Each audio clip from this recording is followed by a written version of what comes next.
Let's catch up with that great purveyor of common sense, David Penberthy, who writes for the News Corp papers and the Australian, and he hosts breakfast for Radio 5AA in Adelaide. Good to talk to you again, Penbo. Before I get on to one of your columns, I got to reference your radio show this morning on the election.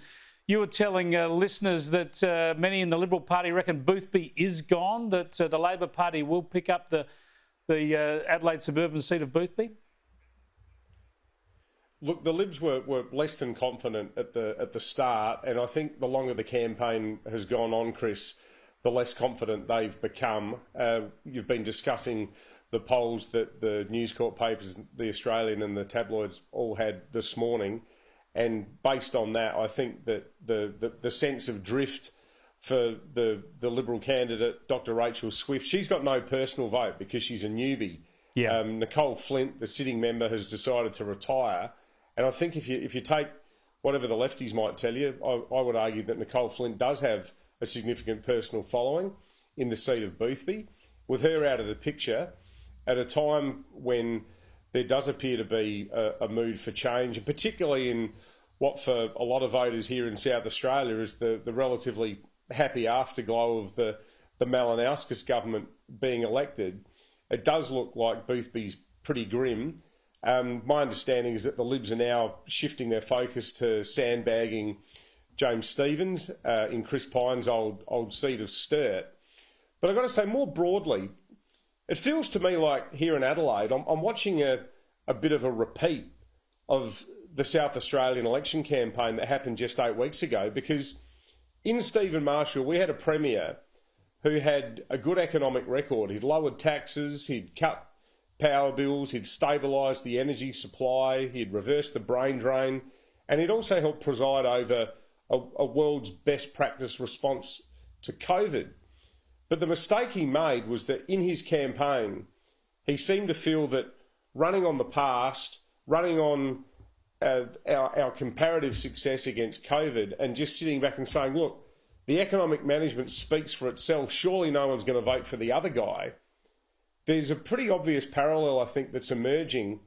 And to Alexander Downer's point too, which was an excellent one, doing that at a time when people have just given up worrying about the budget bottom line. I mean, for the Libs to say, oh, Labor's going to blow the budget, they can just turn around and go, well, you started it, because of the measures that were necessitated by COVID. Yeah, there's no differentiation there. And I think that'd be my main criticism. Apart, there's various policy things we argue about, but the main criticism I would have of the coalition campaign is there's just not enough about the future plan. It's about more of thank us for what we've done and we'll do more of the same.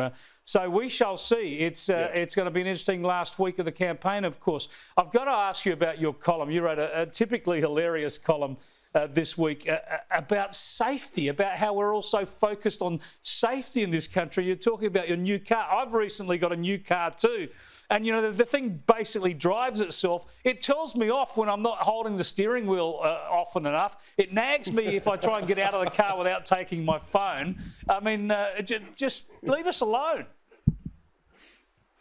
Look, I think that any concept of trust and any belief that grown men and women with more than 30 years of driving experience were capable of putting a motor vehicle into motion was officially ended with the invention of lane assist technology, Chris. I reckon as someone who, like me, being in your 50s, you're probably capable of keeping your car within the very generously proportioned white lines that you can find on most Australian roads. Now, I know the nanny state response, and I had a couple of narcs in the comment section say, oh, come on, it's there in case you fall asleep. Well, going from here to the local supermarket, I reckon I can do that without dozing off. But it just dovetailed nicely with the ham sandwich-related hysteria we saw at the start of last week from the Cancer Council. Yeah. And I just thought maybe the car manufacturers and the Cancer Council could get together and make a car that bings when you get in it holding a ham sandwich.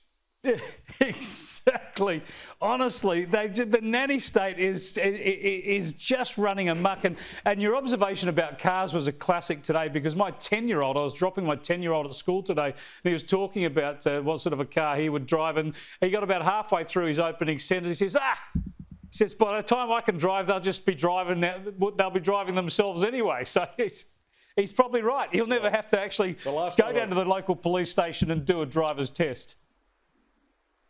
They did a test here of one of those electric cars last year, and it ran into one of the plastic kangaroos. So you better tell your son there's still a few years off making the driverless car completely reliable.